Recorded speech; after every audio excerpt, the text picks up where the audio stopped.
nessa brincadeira toda apareceram as outras componentes do L, né? Aqui apareceu o Lx, aqui apareceu o Ly, né? E a estrutura desses Lx e Ly, ela é bastante semelhante, quer ver? O Lx, por exemplo, o Lx, ele tá dizendo para você qual é a componente x de um momento angular quando a velocidade angular tem direção z. Então, aqui é a direção da velocidade angular, aqui é a componente do momento angular. Mesma coisa aqui, ó. O Ly te diz qual é a componente y do momento angular quando a velocidade angular tem direção z, né? Esses termos que aparecem aí são chamados de produtos de inércia. Eu estou chamando de IXZ, aquele que relaciona a componente x do momento angular com o ômega na direção z, que é esse aqui, ó. Eu vou, então, copiar essa ordem, assim. Legal? E YZ, que é aquele termo que vai me dizer que está associado à componente y do momento angular quando a velocidade angular tem direção z. Esses aqui são chamados produtos de inércia. E aí, por consistência, né, esse termo que apareceu aqui, que é esse IZ, ele vai ganhar um novo Z, vai ser um IZZ. Por que eu quero botar um novo Z para ele? Porque ele me diz de que maneira é a componente Z do momento angular quando a velocidade angular tem componente Z. Então, um dos Z's se refere à componente da velocidade angular e o outro Z se refere à componente do momento angular.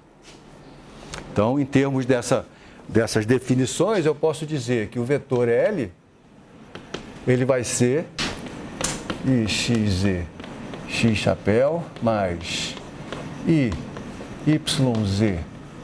Y chapéu, mais IZZ, Z chapéu, vezes ômega. Vamos ver alguns exemplos de cálculo dessas quantidades novas aí. Vamos pegar um bicho que seja assim, ó. Duas massas M colocadas simetricamente em relação ao eixo Y. Eu estou desenhando essas duas sobre o plano YZ. Tá? Então, eu vou dizer que as componentes são aqui Y0, e aqui é Z0, e essa daqui é menos Z0. Então, vamos ver quem é IXZ. IXZ é a soma de massa vezes o X de uma vez e o Z dela, né? Mas só que o X das duas é zero, verdade? As duas estão sobre o plano YZ. Então, nenhuma das duas tem um X diferente de zero. Então, isso aqui dá zero. Pô, que fácil, né? Vamos ver quem é o YZ. O YZ envolve esse produto aqui para cada uma delas. Agora, nenhum dos dois é nulo. Então, eu vou ter, para essa massa aqui, eu vou ter a massa M vezes Y0 vezes Z0. E a outra eu vou ter a mesma massa, vezes Y0 vezes menos Z0. Quando eu somar os dois, vai dar zero outra vez. E o sinal de menos não faz nenhuma diferença nessa brincadeira. Então, isso aqui vai dar zero, mas por outro motivo, né? Agora, o motivo não é que elas estejam no plano YZ, mas sim que tem uma simetria em relação ao plano XY. Tudo que acontece em Z para uma, acontece igual para outra, só que com o sinal trocado. Então, tudo que aparecer multiplicado pelo Z vai dar zero. Porque uma vai compensar a outra. Então, de fato, aqui elas nem precisariam estar no plano YZ para que esse bicho desse zero, né? Podiam estar fora desse plano, os x's seriam iguais, não mais nulos, mas aí o fato dos z serem simétricos ia dar uma soma nula. E agora o IZZ. O IZZ significa essa soma aqui, né? M vezes a distância ao eixo ao quadrado. Mas a distância ao eixo é o próprio Y0, não é verdade? Nesse caso, até porque o x é zero. seria x quadrado mais y quadrado, raiz quadrada disso.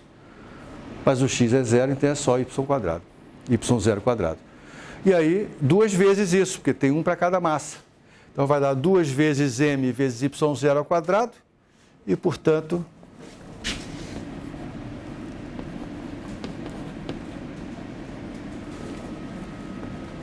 acabou, né? É isso aí. Então, esse IZZ nada mais é do que o seu velho amigo, o momento de inércia desse objeto rígido em relação ao eixo Z. Certo? Tem um outro caso, vamos dar um outro exemplo aqui. Imagine que você tenha um aro. Tá, isso aqui é um círculo. Eu tenho que escrever porque o desenho não parece representar nenhum tipo de círculo, né? Aí vamos calcular então os produtos de inércia, vamos chamar a massa total desse bicho de mzão e o seu raio de ρ0. Vamos calcular os produtos de inércia. Vamos ver, o produto de inércia xz. Então vamos lá, é x vezes z. Então olha só, por simetria aqui, para cada elemento, para cada massinha que eu encontrar, veja que todo mundo tem o mesmo z, né? Porque esse círculo está num z fixado aqui.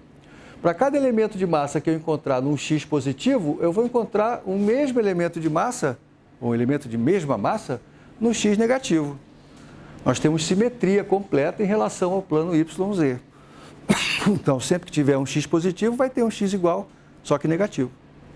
Também tenho simetria completa em relação ao plano XZ.